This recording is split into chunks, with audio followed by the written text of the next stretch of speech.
അമ്മയുടെ ഈ സന്തോഷത്തിന് കാരണം ഈ മകനാണെന്ന് എനിക്കറിയാം. അമ്മ ഇങ്ങനെ ഹാപ്പി ആയി പ്ലസന്റ് ആയിട്ടിരിക്കുന്നത് ഈ ഒരു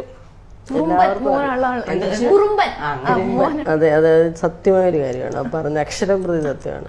പക്ഷെ എനിക്ക് ദൈവം ഏറ്റവും വലിയൊരു സൗഭാഗ്യമാണ് ജീവിതത്തിൽ എൻ്റെ മകൻ എന്ന് പറഞ്ഞത്. അവനാണല്ല ജീവിതവും ജീവനും എല്ലാം അവൻ തന്നെ. ചെറുപ്പം മുതലേ അമ്മയ്ക്കൊരു വലിയ മതില് പോലെ ഇങ്ങനെ നിൽക്കുവാണ് ഈ കൊച്ച്. അത് നമ്മള് ഷൂട്ടിംഗ് പ്ലേസിൽ പോയാലും രാത്രി കാലങ്ങളിൽ നമ്മൾ ഇപ്പോഴല്ലേ വണ്ടിയൊക്കെ ആയത്, ബസ്സിലാണ് നമ്മൾ പോകുന്ന, ട്രെയിനിലും ഒക്കെ. അപ്പോഴൊക്കെ ഇയാൾ എനിക്ക് ഉറങ്ങാതിരിക്കും. അത് ചെറിയ 6 വയസ്സ് 7 വയസ്സുള്ള മകൻ എന്നുള്ളതല്ലായിരുന്നു. അപ്പോൾ ഒരു 20 വയസ്സുള്ളൊരു മകൻ്റെ കരുതലും അതെന്താണെന്നൊന്നും എനിക്കറിയത്തില്ല. അത് ഇപ്പോൾ റോഡ് ക്രോസ് ചെയ്താൽ പോലും എൻ്റെ കൈക്ക്, നമ്മളല്ലേ കൈക്ക് പിടിക്കുന്നത്, പക്ഷെ ഇയാളിങ്ങനെ എൻ്റെ കൈക്കാണ് പിടിക്കുന്നത്. അതുപോലെ എപ്പോഴും ആരുടെ അടുത്ത് സംസാരിച്ചാലും അവിടെ ഇടയ്ക്ക് അയാളെ ഓടിക്കേറി വരും. അത് ഞാൻ പലപ്പോഴും ശ്രദ്ധിച്ചിട്ടുള്ളൊരു കാര്യം. അപ്പം ഞാൻ ഓർക്കാറുണ്ട്, കരുതലുണ്ട്. അതായത് ആരും നമ്മളെ ഒരു വിധത്തിലും ഒരു വേർഡ് കൊണ്ട് പോലും നമ്മളെ വേദനിപ്പിച്ചാൽ അത് സഹിക്കില്ല. അക്കാര്യത്തിൽ ഞാൻ ഭയങ്കര ലക്കിയാട്ടോ. ഇത് പോസിറ്റീവ് മാത്രമൊന്നുമില്ല, നെഗറ്റീവ് ഉണ്ട്. ഇല്ല, വഴക്കിടാറില്ല. പഠിത്തത്തിന്റെ കാര്യത്തിൽ മാത്രം വഴക്കിടും. മാർക്കൊക്കെ വന്നെന്നറിഞ്ഞു.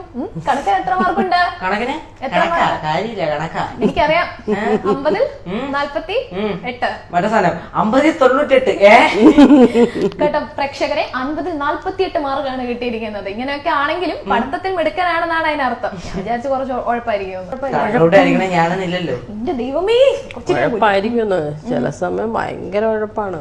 ഞാനൊന്ന് പിടിക്കാൻ പെടുന്ന പാട് ഈ കാണുന്ന എല്ലാവരും നോക്കും ഭയങ്കര വാചകം മിടുക്കൻ. പക്ഷെ നമ്മളും കരുതാം ആൺകുട്ടികൾക്ക് ഒരു ഏജിലൊരു ഇതുണ്ടല്ലോ, പിടിച്ചിരുത്താൻ പറ്റില്ലല്ലോ. നമ്മളങ്ങനെ ബലമായിട്ട്, അതായത് ഞാൻ 2 വഴക്ക് പറയുമ്പോഴത്തേന് ആള് ശരി.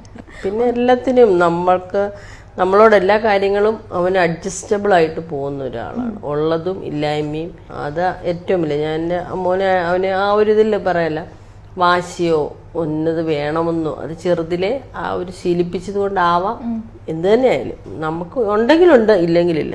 അതുപോലെ പണ്ടും സാമ്പത്തികമായിട്ട് ഒത്തിരി നമ്മൾ ബുദ്ധിമുട്ടിയല്ലേ.